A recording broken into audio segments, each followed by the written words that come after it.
This is the dimension of imagination. It is an area which we call the twilight.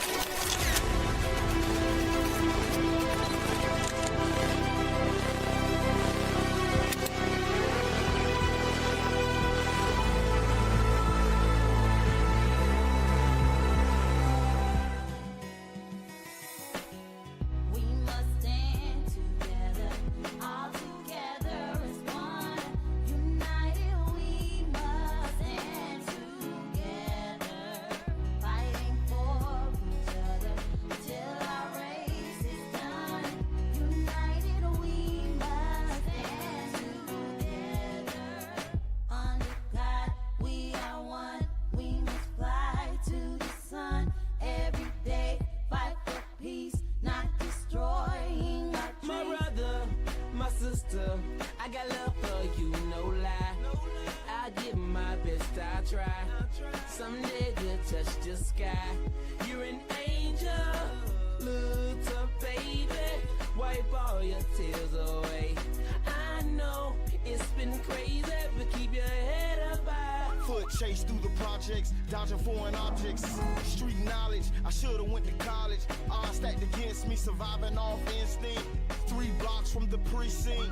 Lil' homie caught a case, others lost family members. Product of his environment, projects produce violence in the middle of the streets, cause that's how we eat. Just I rap about the trap don't mean I ain't about peace. We must stand together, all together. Welcome to the Tampa Bay Breakfast Club.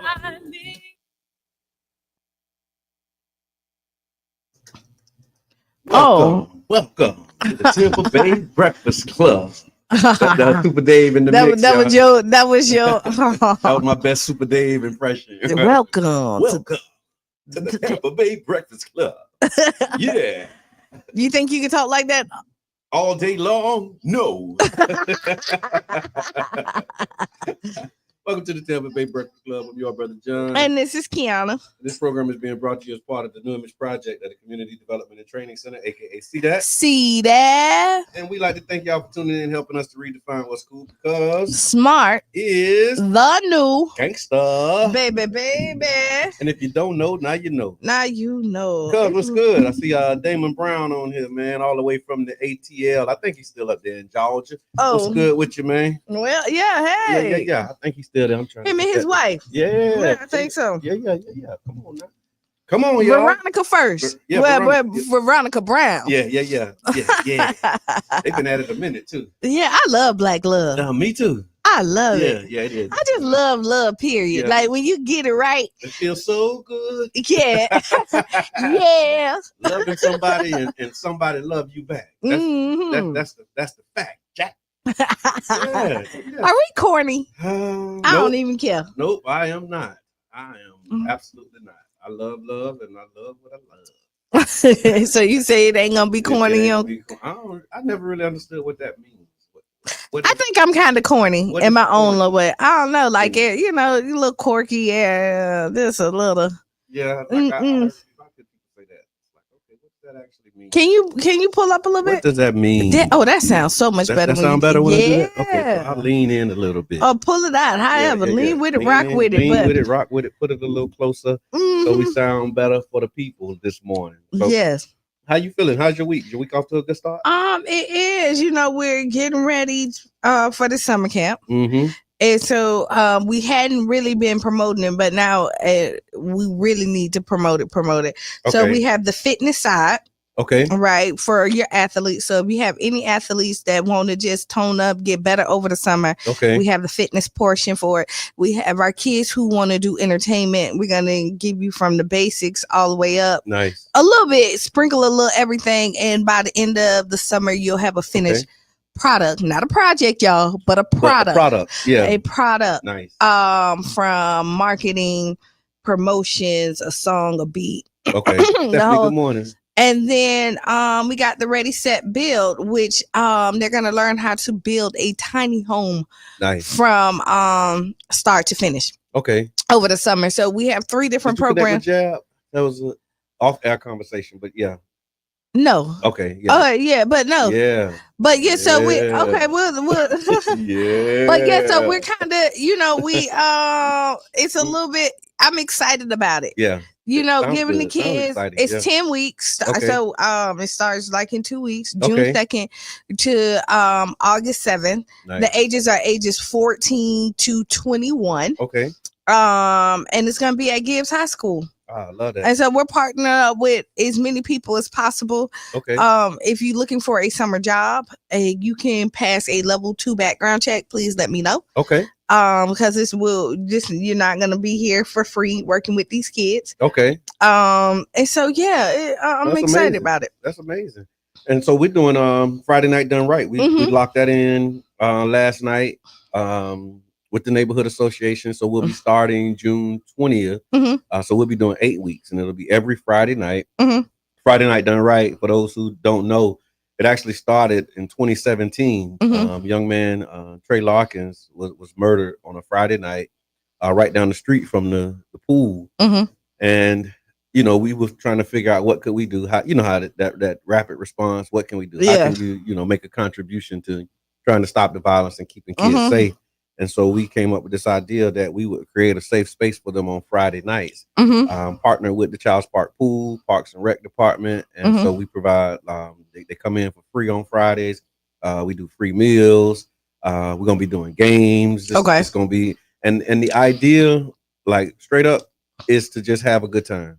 Like a safe space for kids to have a good time. Right. And so we took a little flack in the beginning because people were saying that we didn't have programming and you need to be talking to them and you don't talk to them. Like this is like people always have like these opinions. Good morning, Stephanie, and tell you like what you need to do. But them your kids that you ain't talked to in all year long, right? All year long. And we was like, we just wanted to be able to create a positive back in the day experience for them. Like this is their back in the day. But and sometimes, to be honest, a conversation is not what we want to give it to them, but that's not what they needed, but that's not what they want. Yeah. And a good time and not have to worry because sometimes you are getting lectured all day. Like, don't do that. Don't do that. And that's what we saw. It was like a lot of, do's, don'ts, wills, won'ts. And it's like, okay, this Friday night, you've done your whatever you can do for the week. And now it's time to,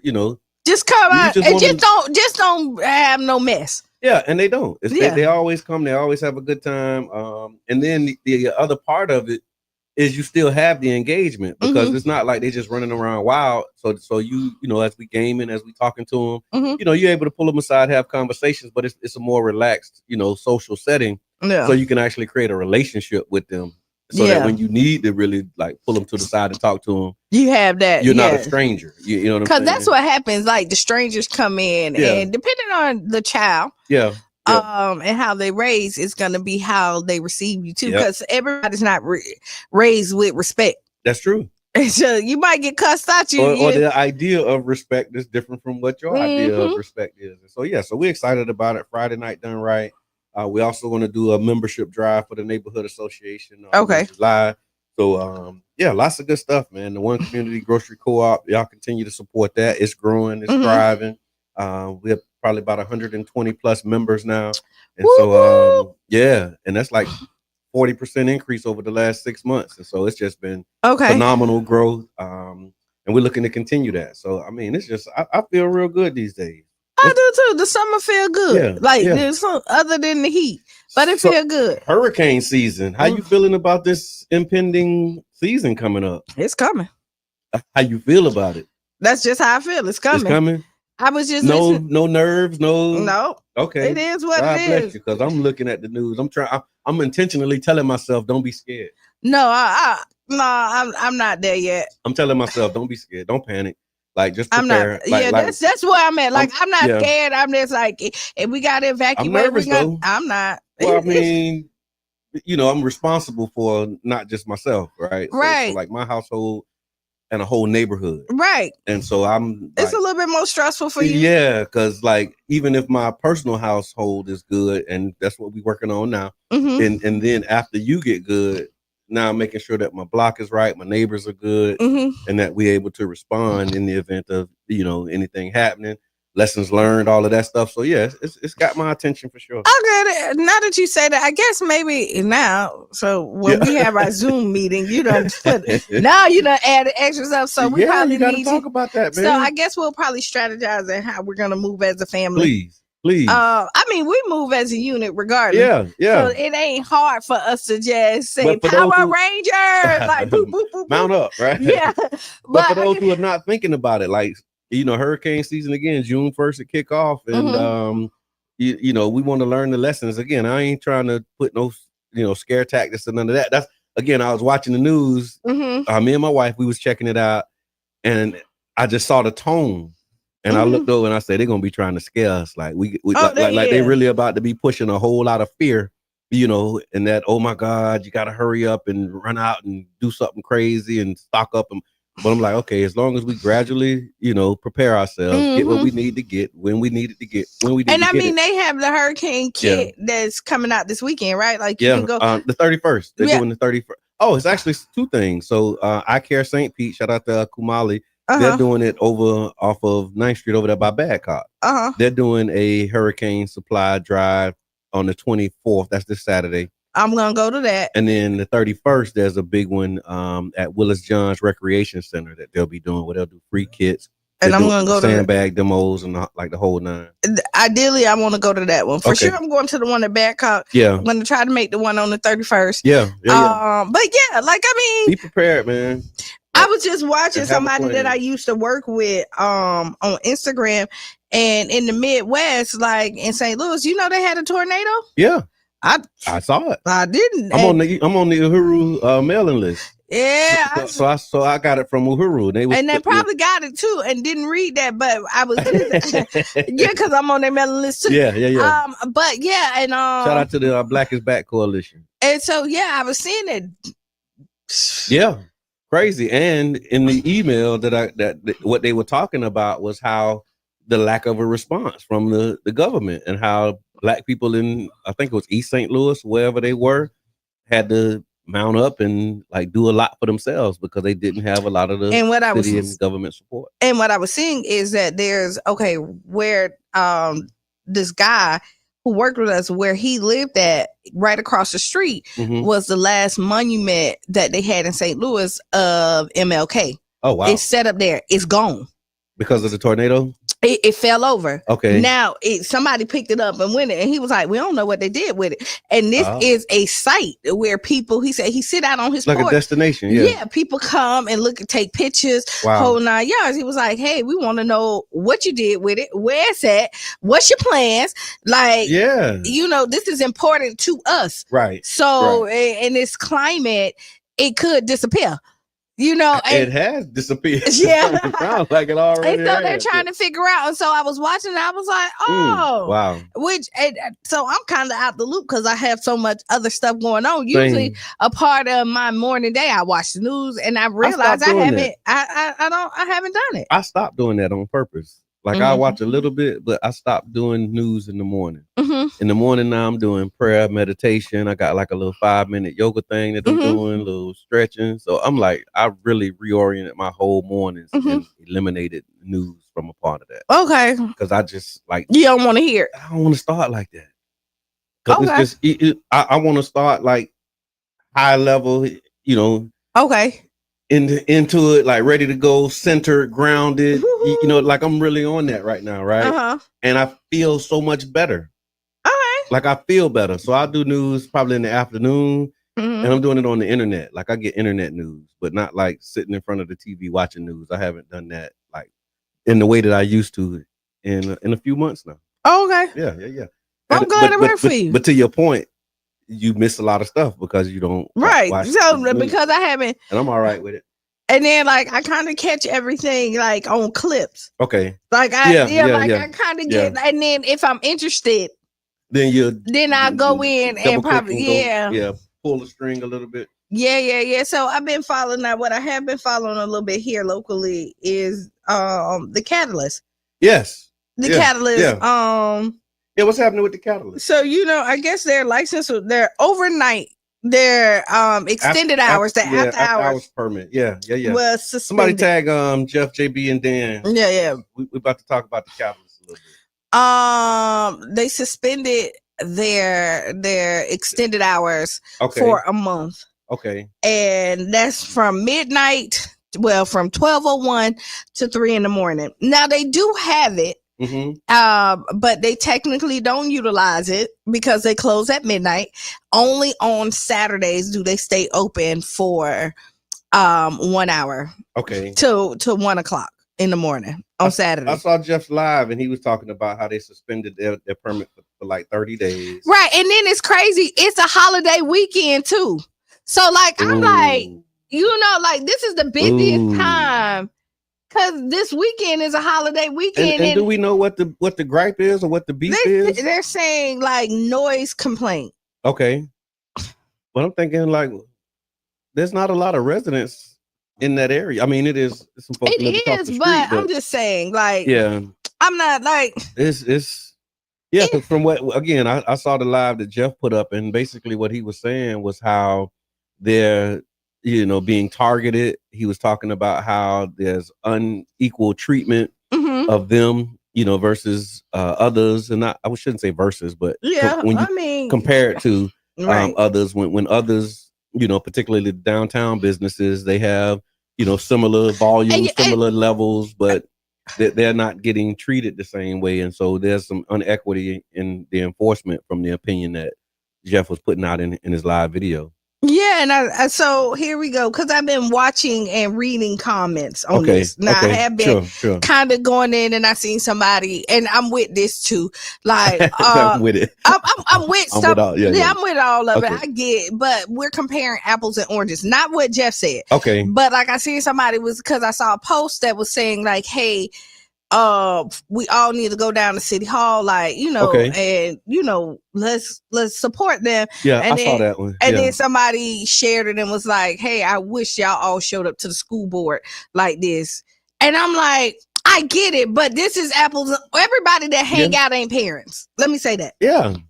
And see, look. Go ahead. That I can't even form my thoughts on this, because this idea that we all have to be doing the same thing is just, I'm so over it. Right. Because that's not how nature works. That's not how your body works. And that's not how we're going to really achieve what it is we're trying to achieve. Right. This idea that if you're not doing what I'm doing, if you're not on what I'm on, then what you're on is not important.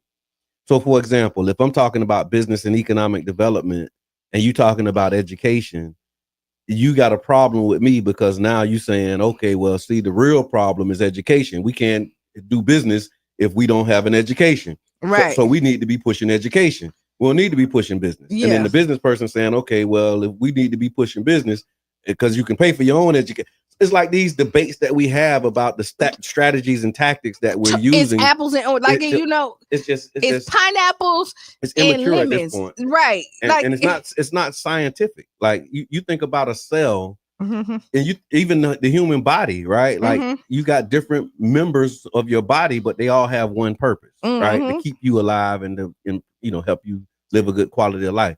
You don't hear the ears, beefing with the eyes. So, if you saw better, right?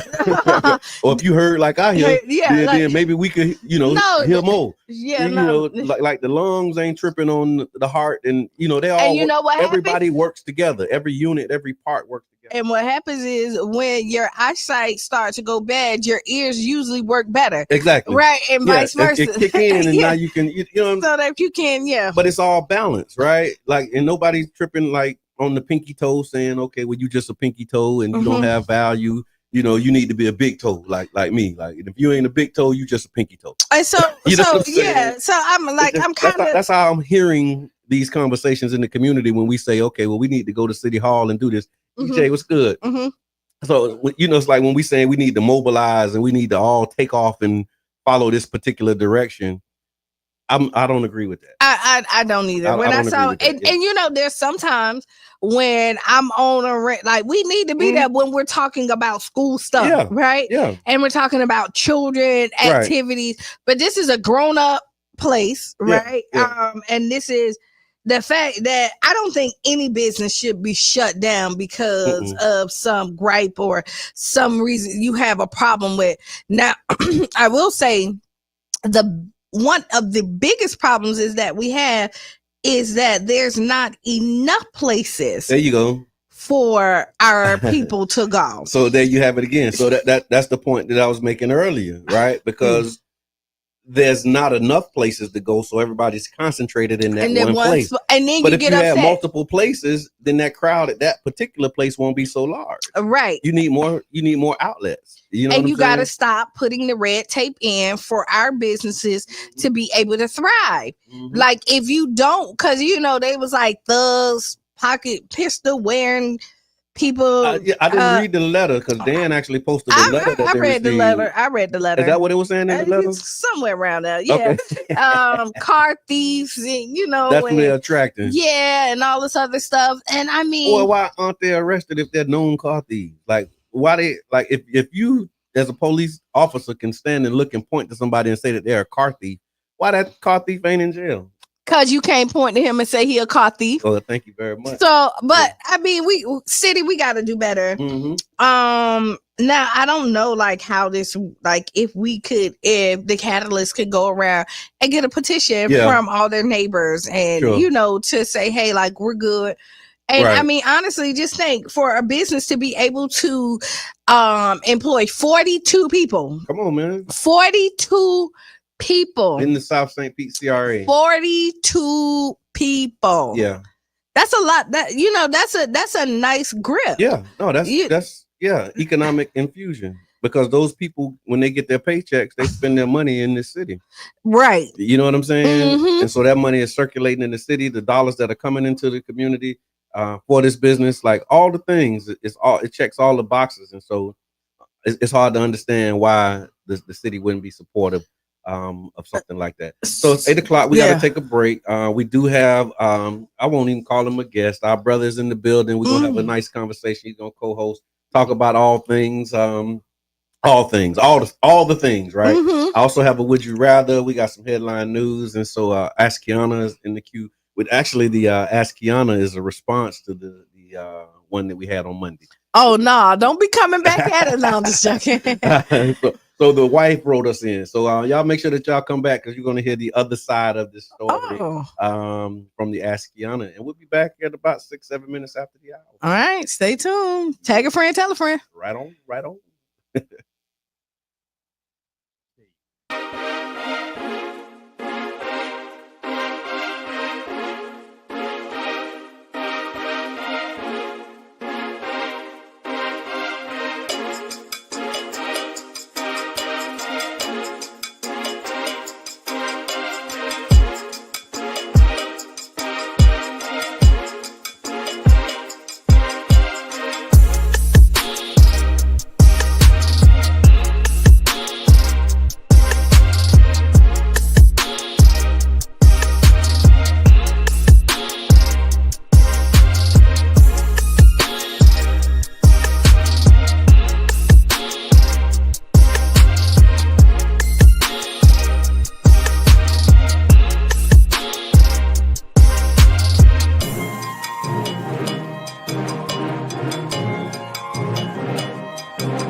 Separately, Secretary Rubio told Connecticut Senator Chris Murphy he was Oh, yeah. guess what? What? Just like that. What it is? We're back. Show enough. We're back. Show We're enough. back. We're back. Show We're enough. back. Show enough.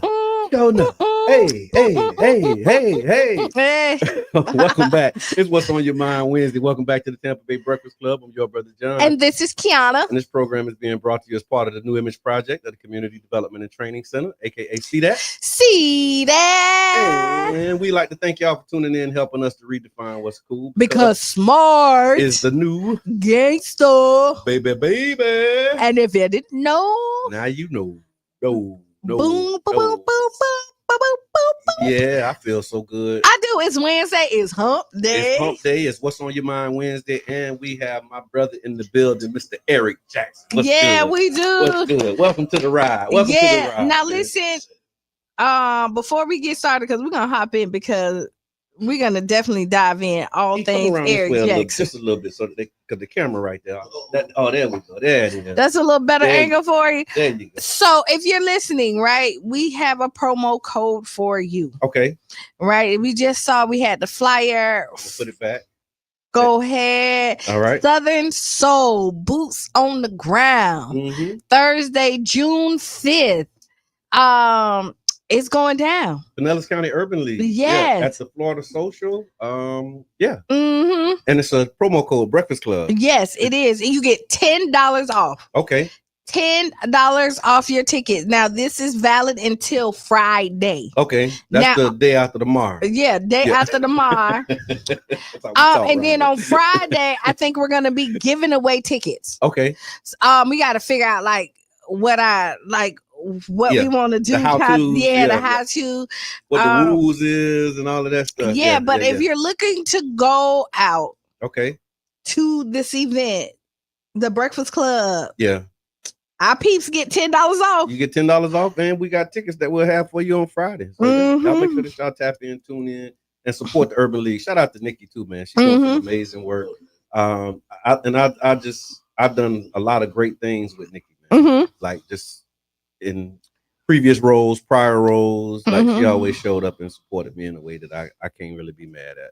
And this one right here, Boots on the Ground, because we done seen a lot of line dancing, a lot of boots on the ground events. The artist himself is actually in the building. 803 Fresh. Yes. Yeah. They need to make him bigger on the flyer. Yes. We come out for fights, fires, and celebrities. We do. But put that picture big, Nikki. Who your designer? Listen, so hey. I'm sorry, I shouldn't say that. I mean, say whatever. You done already said it, so it don't matter. Right. You can't take it. You can't ring the bell. No, you can't. Next time, put the flyer. Make sure when you have an artist coming in, you don't put like the graphics and put the picture of the person who you want people to come see. Make that real big. It is. Yeah. Listen, point of feedback from your brother. It is, people need positive feedback, right? Yeah. When you're looking at it, especially when so I don't know people backgrounds, right? Yep. And when they're doing promotions and stuff like that, there is a science to this. Yes. I will tell you, and people don't.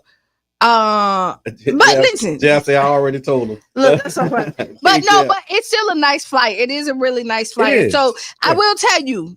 Listen, we're all support because people will take it, and I don't think Nikki will. Yeah, but I don't care anymore because people. That's what I'm realizing. I don't care because that has held me back for so long, trying to say things in a way that people don't take it wrong, and what I realize is the people who know, they know, and you'll get the grace from the people who know. So when you say it. Because this is all part of that city council experience. That city council experience taught me that you will never be able to please everybody. No, right? You won't. And the other part of it is there's people who no matter what you say, they're going to take it wrong. Right. And so I was trying to, I would write speeches and I'm trying to write it and consider all of the things that somebody could take wrong in my speech. And I had it perfect. There's nobody that can have a problem with it. And then somebody have a problem with it. I stopped caring. I want to say this, my brother. Listen, because the time and the energy and the effort is look, if you don't know at this point, you probably never will. Yeah. And if you do, and you misinterpret it, it's because you're trying to make mischief. We can't overlook the fact that you got people in our community who are intentionally trying to keep us divided. Right. They're intentionally trying to make mischief. They can understand perfectly, and they'll spin it and they'll twist it and they'll make it something that is not. Mm-hmm. And I just don't have the energy anymore. Mm-hmm. And it's like been so liberating and freeing. Oh Just no! like, I don't even. So I don't think I'm there all the way yet. Right on. Let me tell you that I'm still kind of more because but then there's something. No, you know what? Because you get me on a good roll. Yeah, you get me on a good roll. You do. Yeah. It is. But honestly, you got to be responsible with it. Yeah, you know what I'm saying? It's not that I'm responsible. out here just being reckless, but all of that attention to like trying to figure out, and qualifying my statements. Like, before I say this, let me say that. Nope, I'm just gonna say it. And then those who have a problem with it, if it's really a problem, reach out to me. You know how to find me. We can have the conversation. Yeah. I'm not reaching out to people who I don't have problems with. I'm sorry. I know we're gonna interview Eric, but I'm telling you, after again that situation with the Gulfport City Council, when the council member said, I have a problem with Brother John Muhammad, and he outlined what his problem was, I reached out to this man. Right. And after I reached out to him and I had the conversation, something, it hit me like a ton of bricks. Why did you call him? Why did you reach out to him? Mm-hmm. Because his problem with me was not really my problem. But it was beneficial. It was, but I'm just not doing that no more. No, but what I'm saying is I get it. And even though you were like, why? But the reach out end up being beneficial. Yeah. It end up being where misconceptions or misunderstandings were now understood. Yeah. And where I know it hit you. I'm sorry to interrupt. That's the thing that made me say I'm not doing it, because it wasn't a misunderstanding. He knew the whole time. After I met with him and sat and talked to him, he knew the whole time. He just was grandstanding, trying to get some points for himself. Mm-hmm. But when I sat and talked to him, we wasn't sitting together 5 minutes and he was apologizing. So I'm like, why? Like, you just wanted a moment. And I gave you, and I entertained it and gave you a moment, and I'm the moment was given when he did it on air. Like when he did it, you pulling him to the side, checked him. And then he was able to go back and be like, my bad. Yeah. So I know you don't, but I feel like it was a good move. It was a good chess move. But it was the last time I'm doing that. Oh Lord. I'm sorry. Eric, what's good, brother? I'm in the mood this morning. But because I believe in us. Mm-hmm. and seeing you and again being here with you, knowing what you do, knowing the contributions that you make to our community, I have no doubt that we can accomplish what we will. Yeah. Like, I have no doubt about that. Yeah. And I'm like just growing into that, and I'm settling in that and really valuing and appreciating like our ability to do whatever it is that we want to do. Like, I'm just in that space. I appreciate that. Yes, sir. Like, pull your mic up for me, please. It's the perfect. You and Jabbar, like I don't share, and I shared to the radio lane. It was very inspirational, motivation, like coming from the other side of the world of life. Yeah. See you guys showing purpose. Yes, sir. At that time, I was exercise in my space while I'm here. So that right there was so eye opening. I'm like, man, look at these brothers, man. That's Shorty Soprano. Yeah. Like what's going on? But the genuine, it was genuine. See, we from the streets, you know what's real and what's not. Yeah. I ain't even got to be around you. I can understand if you 100 away. Yeah, you can see you know what I mean? And just be quiet and let them keep talking, let them keep moving. You're gonna see exactly what you need to see. Absolutely. And that's been a skill, that I'm thankful. But at the same time, like I want to tell you, bro,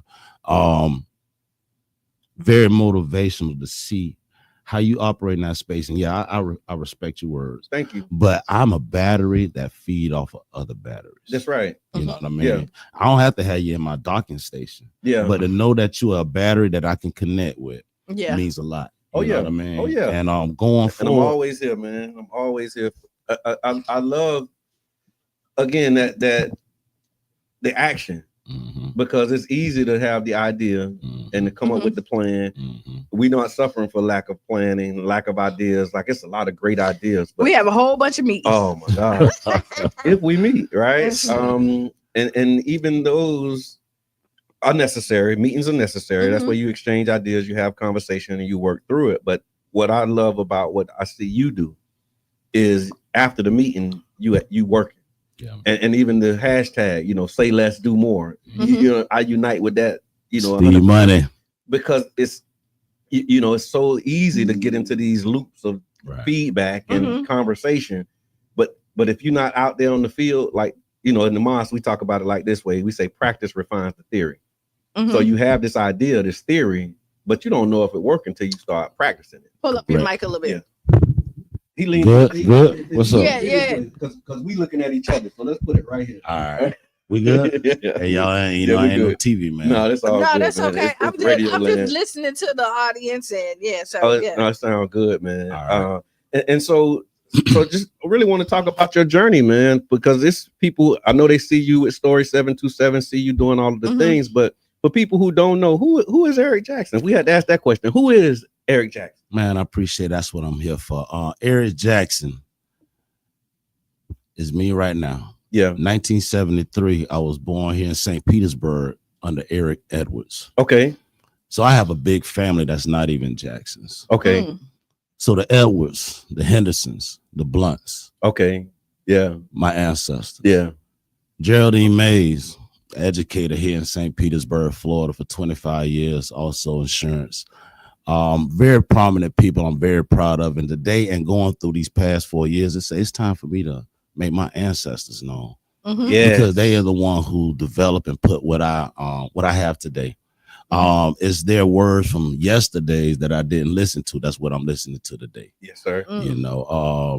Born right here. Also, I am the essence of St. Pete. I'm born in Bayfront. Yes, sir. In my grandfather's house still there. I go pick a pine cone off that tree. That same tree, because I know he planted that tree. And here to see the dynamics of this city, by being the first grand, the other generation raised me. Okay, so I was in the loop, and they was like, this little boy here, he done been around here before, but now it was all them old folks that kept me around. You around the old folks. In everybody's house car. They were still in stop signs and one-way signs to make the little disco room way back in the day. So all of that essence. But one thing I do remember is how much resources was here on the South Side. It was a lot of resources. A gang resource. We walked right down the street from what they call the dime store. Yeah. Central Plaza. Then we had a bowling alley across the street on 34th Street. Yeah, Gay Blaze, skating rink. 62nd had always their own something bowling alley over there. We walked to the Palace, $5 for the summer. We'd go to the Palace and hang out. And it was like you just watched over the years, all of these resources, they kind of left here and went north. No, they didn't disappear, they just went north. Yeah. Which kind of disappeared from they left here. They definitely left. And I remember because I wasn't too much in the schools here, but there was so many programs for kids during the summer. When I used to come here, I couldn't hang with everybody I wanted to be with because someone was attached to these programs. That's true. They was getting money like at 14. It's 14 years old. There was a program right off of First. Was that of First Avenue? Yep. And I'm like, dang, cuz y'all going to work this summer? Yeah, I'm finna get with granddaddy, sell me some watermelons or sell peanuts. Right, that's right. It was always something for you. Like I did SPC. Remember, SPC had a big summer program that you went through the summer. I feel cheated. Why? Because my mama ain't do all the paperwork. I used to bring that stuff home. I wasn't in none of the programs. I was like, I had to wait on y'all to get out the programs. No, I didn't qualify for any of the summer programs that you got paid for. Yeah, because they did. They was like income based and all that stuff. Yeah, I did go to summer program. So yeah. But you're right. It was a lot. The CETA programs, the CETA jobs. I remember, again, having friends that worked over the summer. Going to where we used to go. My cousin used to take us out to that place in Pasadena, Gigi's, the pizza spot. Like that used to be our spot. I remember we rode our bikes, used to take ourselves to Chuck E. Cheese. Ride everywhere. You could ride in a minute. Everybody had bicycles. Yeah. You don't see as many bicycles anymore. I don't see the kids on bikes. Yeah. Social structure done changed. Social structure done changed. We disconnected. Yeah, very disconnected. That's the issue today. I agree. We got a bicycle every Christmas. Yeah. That was the goal. Like that's what you wanted. Every Christmas we got to buy. That's what you wanted. We wanted one so bad we had to get one if it was laying on the side. Oh yeah, that's how bad you wanted it. You man. had Christmas you wanted to participate. That's Christmas in July. Yeah, Christmas. Yeah, No, were yesteryear, but what we was a part of the opportunity task force.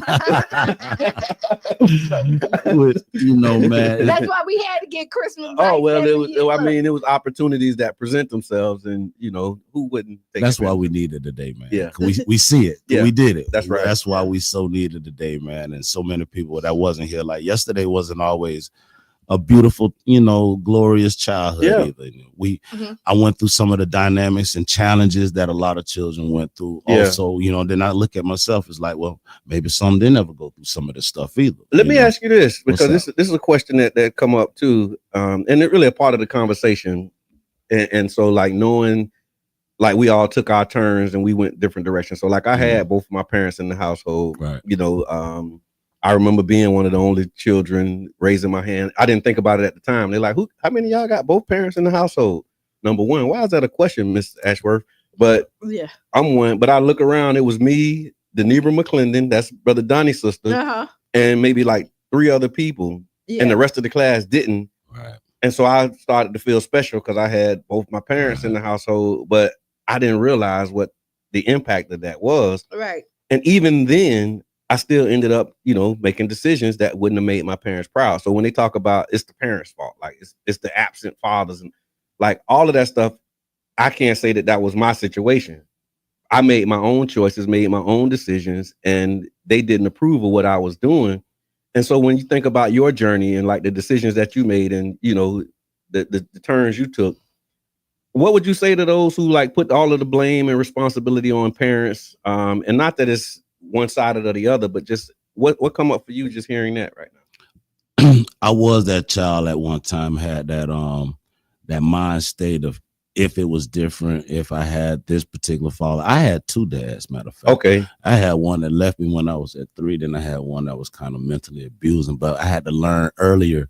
We was both learning life. Okay. We was both learning life. Yeah. I had a real discipline oriented man that meant when he married my mom, you know, he brought his principles, his standards and things to the house. And we just had a clash at a really early age. Really early age. And my mom was kind of put in the middle. I got you. And it was one of those messed up situations. But they identified these things when I was young as well. And for like protection, like St. Peter always come get me. So I got uncles all the time. They were like, come get me. I'll be over there. And I was also in the I was very athletic. Okay. So the sports world, you just throw me out there on the football field, baseball field, and you know, he'll be all right. You can come on home. And it was kind of like, how do you handle those things?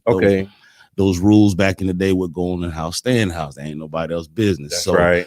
Growing up like that, some things was healthy and some things weren't. That's true. So you don't have really a lot of places to escape, to release a lot of things, because you already told, don't question God or your mom and dad. Boy, you those are things like that you just don't question, but they were troublesome for me. They were troublesome for me.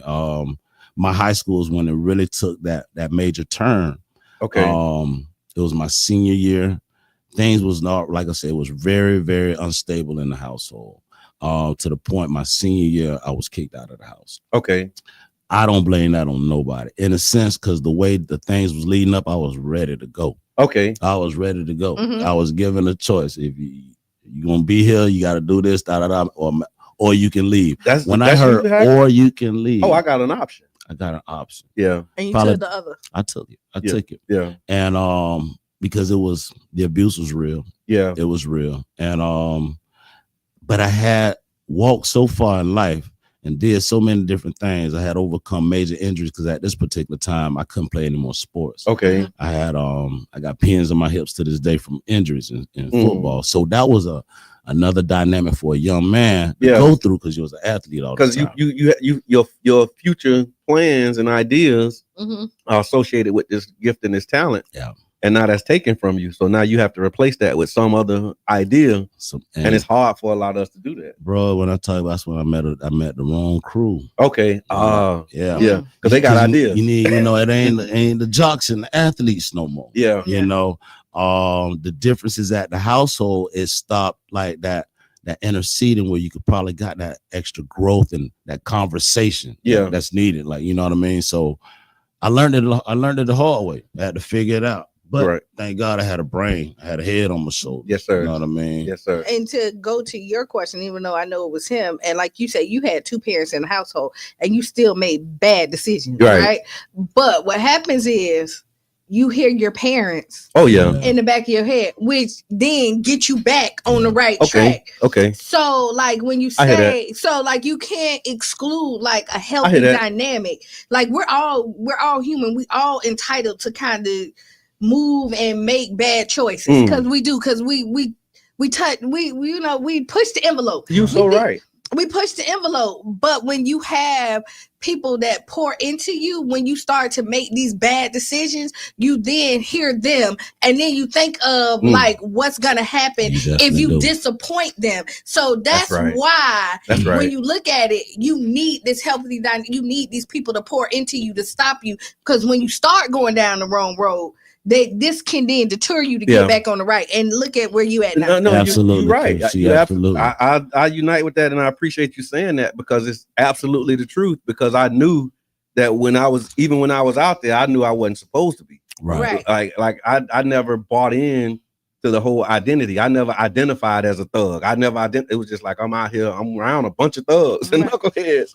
But I know that's not who I am. I know that's not what I was born to do. But again, it's decision. Like, it's fun. It's exciting. I'm learning stuff. I'm seeing, a whole new world. You know what I'm saying? Kids There's other routes, please. What I'm saying is kids are supposed to push boundaries, and parents' job is to pull them back in and be like, you went too far. Yeah. And I got to say one thing. I did have a abundance of great words. It just wasn't in the household. So I was always running to get to them words that was giving me the love outside. So I definitely took that. Like I said, I got kicked out the house, but I ain't stopped going to school. So I came down to St. Pete, because I was living in Gainesville at the time. And I hate to say it, y'all, to this day, I was so far ahead of the education system when I left Alachua County and I came to Gainesville. I was so far ahead. I'm like, and then my peers here, they ain't even participate in school. It wasn't forced and make it seem like it's important to y'all. We had attendance policies over here, man. People got 40-something absences. Like, how you get all them absences and y'all can still go to school here? I did. I went back. I went back to Gainesville, and I completed my high school years, thankfully with friends and families. Nice. Nobody knew that. Okay. Only a white lady that was an English teacher. She the only one knew my story. Wow. I hid it through my whole senior year. Nobody knew. And this lady saw me because she saw the day I had to walk to school the first day. Okay. And she said, I watched you. But she was my English teacher. At the end of the year, this lady guided me to the SAT test. It's like, what do you want to do? Because the closest man to my family was my grandfather here. I said, I wanted to be a pharmacist because he spent all his money on medicine. Oh, wow. You work all the time and you got pill bottles all over your dresser. And it bothered me. You know what I mean? Because I love to do it. You work too hard. So I said, I want to be a pharmacist. I want to bring cheaper drugs. Okay. And I didn't know. I really didn't know. And I took I had an amazing score on the SAT. It was over 1,200. And fam, you want to know how you get this score with these average grades. So I had to write an essay. Saying why should they let me in? And it was because of the story I just told. So I was accepted in the Florida A&M, but you got a damaged child trying to go to school, trying to navigate. So a lot of the my intentions inside of what I wanted to be, I actually started those practices while I was in school to survive. So it led me into the most unhealthiest crowd that I needed to be around at the probably most important time of my life. Where, like I share with the kids today, it's so quick, so easy to get jammed up, and it don't have to be you. Now my friends were the best ones, and I wasn't doing the action. I can run that all day long. But I knew I had choices. I know who right and wrong was, good and bad. You felt comfortable? As far as my crowd, but this particular morning was just a ride. So I didn't participate with everything they did because they was locals of Tallahassee. I was just coming in. We had mutual contacts from people was up there in school with us. So this particular time, I knew the crowd, but I just needed to ride to school, and I was going to utilize one of the fellas to give me a ride to school in my partner car. Okay. And we run a red light, and I call it the ride from hell. Right. I had every department following us in Tallahassee, high speed chase. We crashed right there at Gibbs campus. Anybody know about FAMU? Crashed right there at Gibbs. Okay. The brother got away. My whole thing was, I'm a college student. I ain't doing nothing wrong. Ain't got nothing on me. Da da da. Oh, but wait. We 1992 in Tallahassee. Man, I got the worst ass whooping I ever had in my life. Oh, yeah. Did you know when you said 1992 and all of the other stuff that came before that? Like, I remember being a young black male in 1992. Just, I'm gonna let that sink in for those who watch us. Our audience, mostly Gen X and some Z's. Y'all understand what it means when you say a young black male in 1992. Like, that was tough. It was very tough, Yeah. bro. And that particular situation is probably the major piece of behind what I'm doing right now. Okay. It was this particular incident took me years to get over it. Yeah. I was physically abused, beat up by the police, taken in downtown just to answer, just to give up information. Okay. Man, they just took me through the mill. Here you got an 18-year-old boy, man. You ain't finna get no cooperation out of me. Right. Not what you just done did to me. And even if I had the information to provide, you wasn't going to get it anyway. Yeah. I promise you. So with this process, it showed me matters can get handled behind closed doors. This is my very first time ever being involved with any legal system whatsoever. Being handcuffed to a chair when I'm thinking you're supposed to go to jail. I'm like, what am I doing in here though? Yeah. On my right side, I got a tall white brother. On the left side, it's a tall black brother. Okay. I felt both of their boots. So I know both of them was participating in what was going on. Yeah. And so the charges now didn't even belong to me. It was the power of the pen. Okay. That gave me 2 counts of, it gave me a count of resisting arrest with violence, 2 counts of a concealed weapon, then an aggravated assault on a law officer. I'm very articulate, smart, but I can't figure out this aggravated assault on a law officer. Like, what are y'all talking about? Right. So what I was told, I pointed my gun at the police, and when I saw his gun, I threw mine down. So to this very day in 2025, I'm listed as an aggravated felon. Oh, wow. Now to this day. Yeah. This is something that many different things that I had to go through, many hurdles and challenges. And so what we facing today, y'all, I don't see nothing. Yeah. This is small. It just matters. Tell me about the choices, right? Because now that you have, when you have this, this felony on your record, that definitely presents a challenge. Oh yeah. What were some of the choices that you had to make in order to navigate life after catching that charge? Oh man, I took it to the fullest. So for 4 years after, it was a big charge, but it ended up just by doing probation. Okay. Crazy, isn't that? Just probation. Yeah. But they made a mistake and didn't close my files out properly. Oh, wow. I'm trying to move on, live my life. I can't do any medical because of the felony charges, but I'm now going into business. Okay. GTE is about to pick me up. I'm about to go into an AutoCAD program in 1996. This is the first time where I see the extensive background check, which is today's level 2, that had to be taken. Okay. So 4 weeks working, and the latter 2 weeks we were waiting on the second part of the background check to come back because I was already told everything's adjudicated. You good to go now. Yeah. This warrant, a bench warrant, was revealed because in Tallahassee they did not properly close my files. So I had to go back up to Tallahassee to go through this thing in 1996, just needing a letter from the state. That's all I need, a letter from the state. GT said, hey, we good. We can. Yeah. They refused to give this particular letter. And who I reached out to first, Brother John, was the ACLU. Okay. The NAACP. Yep. And our Uhurus. Okay. At this particular time, the case apparently didn't have enough it wasn't magnified enough, I believe, or it wasn't to that point. But now you're talking about this was just my weight. So my weight was greater than anybody, what everybody could think of. So, oh man, y'all ain't helping me. I hear that. Ooh. So here we go. All eyes on me. Two-part lifestyle. Yeah. So now no, that was 96. That was. So just to kind of paint a picture, you feel like you in a situation that you shouldn't be in. Right. Right. Wrongly charged. Right at this point, and then you're asking for help and ain't nobody helping. So now you are in victim mode across the board and angry at the world.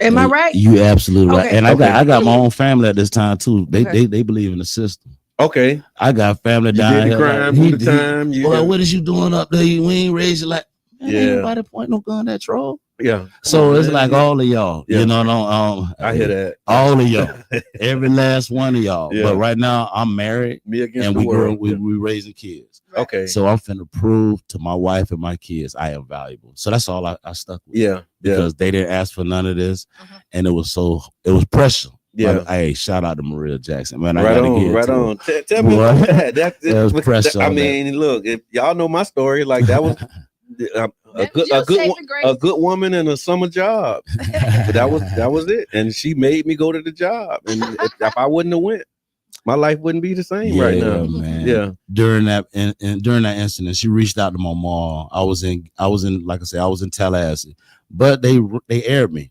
They had me in the Gainesville news, so that my family embarrassed. Yeah, they saying it on the news and game, but it's 2 hours away. Yeah, and the she reached out shots and all of that. Yeah, they got you. Yeah. So she reached out and she ain't left since. That's so what's they up. was taking trips to up at the court to come see me. Yeah, and it's a girl I was chasing in high school. I'm like, now you want to get right, you know what I mean? And yeah, that's where we at right now to this day, man. And so then fast forward from those challenges, those choices, those outcomes, and then you get you're back in St. Pete now, and you want to do something in the community. Tell me about that moment when you looking out and you seeing what's going on and you decide I'm going to do something about it. Okay, probably to get to that point where there my a lot of steps and processes, since I had got in trouble, had landed me in prison. Okay. So before I got out of prison, I had already made my mind up what I want to do, where I want to be, what I'm not going to be. I got you. So coming home, this wasn't what I planned on doing though. Okay. You know what I mean? The plan you made when you was in prison, when you got home, story 727 wasn't the plan. Right? No, not at all. It wasn't the plan at all. It was to be a better person, to get more honed into my entrepreneur. Yeah. So 10 years of doing ER Renew cleaning services ended up coming into play. But I want to pause there just real quickly. Go ahead, because what you just said, entrepreneur, right? Yeah. And a lot of times when brothers come home, you find the challenges of trying to get a job now with this felony on your record. Oh yeah. Was that a part of the was that what sent you into like the entrepreneur? Yes, did you try to get jobs and then was like, you know what, I gotta do something for myself? I have a question too. Yes, sir.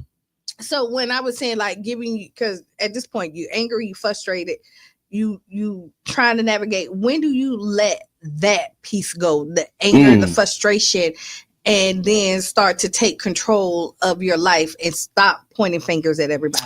When I was sat down, incarcerated. Okay. Those 3 years during those 3 years, the beginning, the first year was my life changer, which is my daughter, Marisha Jackson. Okay. When Maria got pregnant, Marisha, she gave me the reason to really be somebody. Yeah. So I'm hustling, doing all this thing. Well, I got my soul. I got two boys also. They mean the world to me, but my baby came first. Yeah. She the one that like, okay, tighten up, tighten up. It's a girl. Yeah. You gotta tighten up for real. Yeah. So not to see her graduate from high school. Okay. Was the most crushingest thing I had experienced. Yeah. So being in there, I like to write. Okay. I like to write. So I wrote a letter to myself. That sit down with do it, Emily said. Included God in it. And and I was determined to say, hey, this is it. This is a wrap. So it wasn't easy though, Q. Yeah. It was in my mind though. Yeah. The challenges coming home was trying to go into the workforce. Yeah. Dealing with all the different type of dynamics of not co-workers, the strobos is what we call them on the road. Yeah. Like, come on, bro, don't come on doing this here to me. It was like I was still messed up. Yeah. And you don't even realize it at first. Because Because I'm damaged. No, Q, I know I'm damaged now. Yeah. You know, it's still damages right now. So that's why I hang around other brothers. And I'm so happy. Story has showed me other dynamics and other walks out here. Right. And it seemed like the greater people, they're not going to be in the positions where you think they are. Yeah. They're not going to be in that political seat. They ain't going to be behind that pulpit. Yeah. Man, I know it's some seasoned brothers sitting on crates up under a oak tree. That's how I remember. You know what I mean? I remember. And sisters as well. So yeah, man, I always had I had just a broad view of people. Right. Yeah. Man, I don't hate white people. I got a lot of white people who love me, and I love them too. Right. I feel bad for them because we have a dynamic and a look over the general white people. And there's so many great ones, and I think they have the same viewpoints with some of them also on that side. It's like, man, that's messed up, right? Because they know a lot of great black people, right? Too. As you say that, Dan Cerrone and Dan jump in and he says, "Good morning." Right? Man, Dan, talking about good white people, right? That's real, man. Dan is an awesome dude. So real quick, I just want to remind y'all to let y'all know that you're listening to the Tampa Bay Breakfast Club right here on 99 Gems. We have Eric Jackson of Story 727. And we're just having a conversation. He's talking about his background and challenges, choices, and outcomes, and why he does the work that he's doing. And also, we want to give y'all an opportunity to support the work. And so let's talk about Story 727. And again, we kind of heard some of the origin stories. What's happening with Story these days? All right, we here. Yeah. What you up to these days? Hey, man. So 4 years in, one thing, man, I want to give a big shout out. Aaron Green, yes, Gary Gaines, Steve Money Medeiros. These are three totally different type of brothers that I spent many years with in my particular media circle. But these three brothers got their own particular unique skills, right? Dynamics. I learned from them. They allowed me to share with them also experiences. Yeah. The biggest challenge of making Story what it is today was just us collectively coming together, unifying, developing what's the mind state. Some people don't even know how to develop this mind state. What do you mean be on the same? I am no. So we worked and we got that. So right now we here 4 years later. We done ran 3 summer camps, and we was approached last summer camp. Okay. We was approached last summer camp for the great work we're doing. We heard that, boy, y'all doing so much great work. We thank you, but we don't work for people. Okay. That's why I stop them quick, fast, and hurry. Man, I got a creator that lead me. That's right. I don't work for people. We don't. Thank you though. Yeah. But they also don't know the 4 of us is surrounded right now. I looked on the books, 1.3. Okay. Yeah. Man, it's way more than Eric Jackson, Steve Money, Gary. It's 1,000 other voices, prayers, spirits, energies. That's right. Behind us. That's right. So that's why I truly feel that's why the remarkable work has been done. Oh, yeah. It's these people here in this city. You know what I mean? Yes. So yes, we was approached to do we was asked how much will it cost you guys to run camps that will also that outside of the summer camp to help keep the kids off the streets. Recidivism, gun violence is big. Yeah. They see me walking with Maurice Scott a lot. Yeah. I actually went in and out the prisons. I used to speak. We do our men. So yeah, it makes sense. I get it. And we also, it's honored in a sense because now, you talking about the city. Yeah, you got recognized. We ain't got we ain't got no grants and stuff like that to this magnitude. And so we did a Thanksgiving camp and we did a winter camp. And once again, these camps that we're doing extra just in exchange to fund our summer camp. Yeah. We've been doing our thing for 3 years, man, without a dime from the institution. It's always been the people. So that effort was also a relief so we don't have to bother our people. We don't have to really put a strain. Yeah. And we can really strategize to make the most and utilizing the city to make us look it's together. Resources. Now we got some resources behind this thing. Yeah. Yeah, but what we do see, understand the dynamics is budget cuts. Budget cuts to me is just choosing what we want to. Yeah, what you prioritize. We need to allocate. We need to allocate. So to get that information to say, hey, we can't take care of you guys. You talking about 30 days before a program, and now we're talking about professionals. I'm business, y'all. I'm business. I've been in business once again, 10 years network with the chambers. I've been in many, many rooms. Right. And I know business is handled a certain way, and this little shady stuff is handled another way. Okay. Yeah. And I did not see or understand. That's why I'm like, I love the fall. I tell everybody, it's not about the fall, it's about to get up. That's right. Y'all better be worried about how we get up. That's right. Don't worry about the trip. Yeah. We getting up. We getting up. So it's that right there being said. It's also, we were so naive. Well, me, I gotta speak me. I'm not gonna talk we. I'm talking I hear that. Eric Jackson. Yes, man. sir. When you suited and booted and looking like an uncle or auntie, you got me. Yeah. You got me in a different way now. You know, you come in, I know you got leverage. I know you are that particular piece that can maneuver and make things happen. Right. Whether it's for us, the people, whoever, you have that ability. So I give you a space because you deserve that. And it's an honor that you're doing this for. Yeah. That's that naivety. And I think you can see it all. Ooh, we got him. Yeah. And to do that, you have something morally and ethically detached. Yeah. There's something that's going on. Because to me, some people also is not necessarily a problem. It's the system. Right. I think the system use a lot of great people, put them in so many positions where they have to act, and now they got this bad look, bad rep. And that's why I'm saying I can't do no name drop. I ain't even about that. I hear that. We call that's chaos, bro. No, we talking principles. And what happens is sometimes people, you hate to say it, their hands are tied. Yeah. Morally, this is where they stand and this is what they want to do. But they also have a contract over here. Yeah. Right. And even though like you wish that all this lined up together, but in reality, sometimes it doesn't. I'll tell you this, Kiana, just again, from somebody who did 2 years, 2 months, and 13 days on the other side of that dais, a lot of those rules are unwritten. Yeah.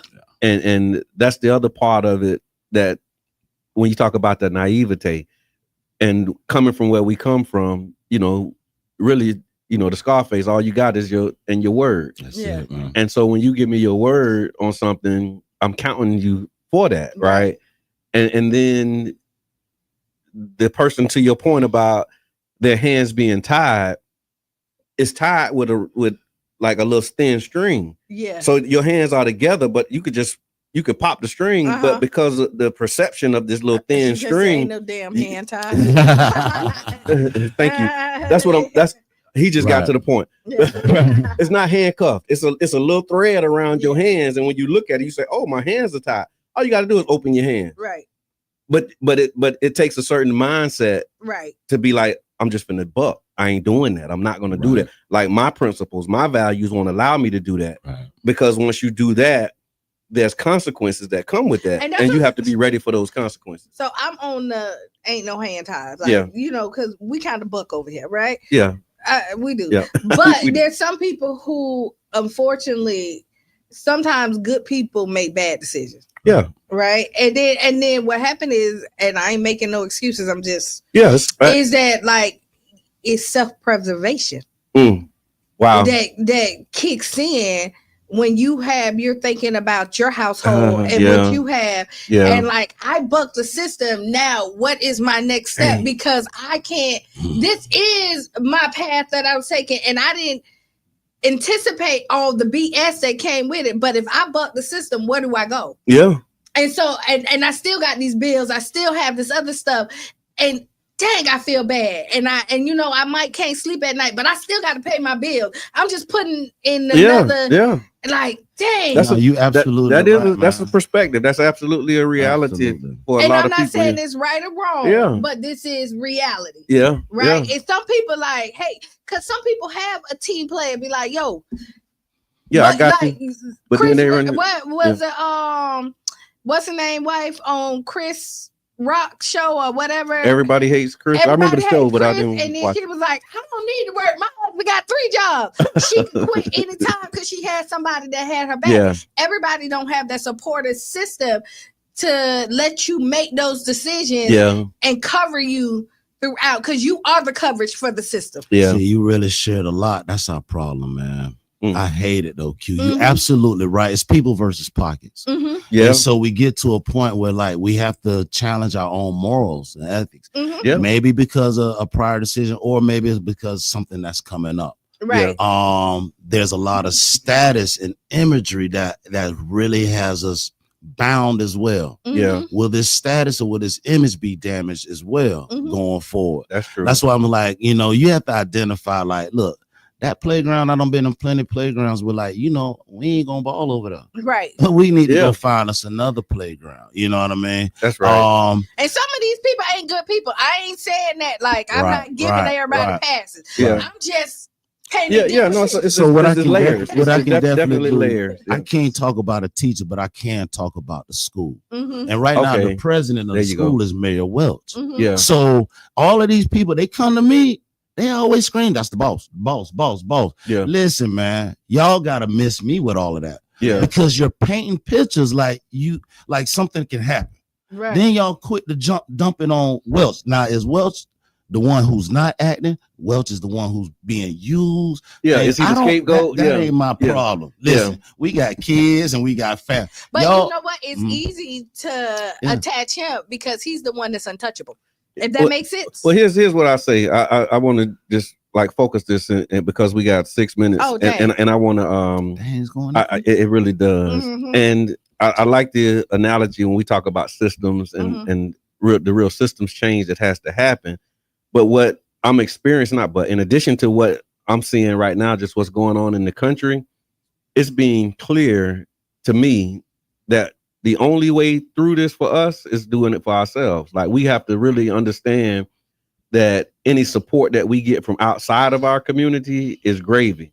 But like the substance and the meat, like, it's really going to be up to us to save ourselves. Like, if Superman come and fly in, he can help take over, but he's not going to find me waiting for him. Right. You know what I mean? You can come and help lift this load a little bit, but I'm going to be doing all I can in my power while I have the time in me to do it, because that's what's becoming clear. Like, it's a program in Miami. I talked about it on last week. Brother Lyle, beautiful brother in Miami. They have a program called Circle of Brotherhood. On May 7th, they got a letter saying that $1.5 million in funding was being cut from them. And so, to your point, and just thinking about this for perspective, this is a program you're starting and you have a promise of but you haven't gotten a check. Correct. This program has been up for 5 years, getting checks consistently. They have a whole staff, a whole budget. He's the ED, and I watched them build it from the ground up. We actually had him here in 2011 because we was modeling some of our work after that program. So they got a letter saying this 1.5, it was May 7th. Y'all last payment was April 20th. Y'all not getting no more money because the administration's priorities have changed. It was a federal grant. That's happening all over the country. I was on a call yesterday, POC, Pinellas Opportunity Council. I'm on their board. 79% of their budget is federal funds. That's not in the budget this year. They on this call trying to figure out what are we going to do if 80% of our budget that helps us with rental assistance and jobs and workforce readiness, if that's cut, what are we going to do? And it's hard to come up with, like, it's really hard to come up with it. You think about 80% of your budget. If they cut 80% of your household budget right now, Mama, I'm coming back home. Thank you. That's the point. Yeah, that's what we got to do. We got to call Mama and say, Mama, we coming back home, and make space, make room in the assembly, and figure out how we can collectively do it. See, when you say that, is everybody's not gonna understand it. That's all right. It's uncomfortable, like, to even articulate, like, hey, this ain't our fault. It's still your fault. Yeah. And I want to share something real quick too. For some reason, a lot of people are feeling like, and I know that's probably been one of the damages of nonprofits in the past, are really misutilizing these funds, taking advantage of the funds to put them inside of their own particular pocket versus the purpose. Now, Story has been intentional of showing what it is when you dump the funds into the streets first and then take care of your staff and your volunteers. Yeah. There's people don't even want you to do that. Oh, yeah. So it's almost like a nonprofit is designed to help support the government. It is. So it's actually a government employee. Well, I did when we were filing for ours, the benefit of that tax designation, they didn't do that to create all of these social programs. They did that as a way for rich people to get write-offs.